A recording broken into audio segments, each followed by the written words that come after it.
Woshana.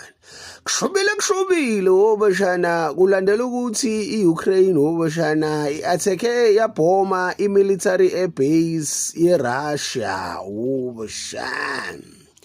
uDonald Trump wobashana uye wayesephuthuma wobashana uPutin Vladimir ngocingo wobashana. Putin ngiyakucela mfowethu njengoba iUkraine isiattackile lapho sokhuluma nayo please ungayibuyiseleli Putin.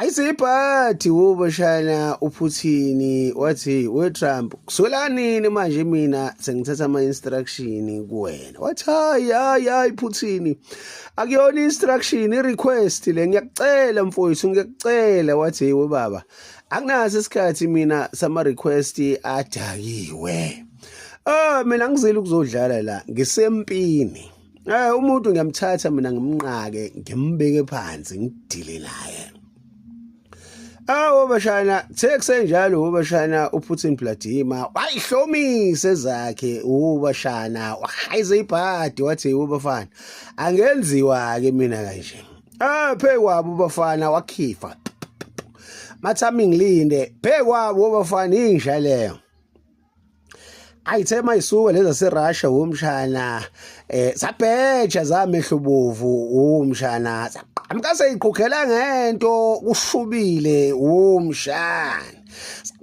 kela ngecapha koUkraine kwakuchitheka igigi kwashuba wobashana Tayisuke iRussia wobashana yadedela 452 wama-drone wobashana. Yayizombuzi iUkraine kwashuba wobashana.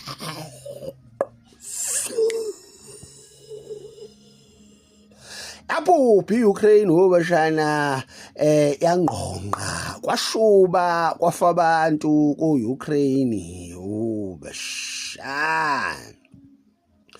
Ayomsukeli uPutin womshana ivukela mbuso lelana legerilla eligijima umhlaba wonke liyaziwa akasukeli umuntu kodwa wamqala akukho kubamsana ezweni ubashana esazo sholonto ubashana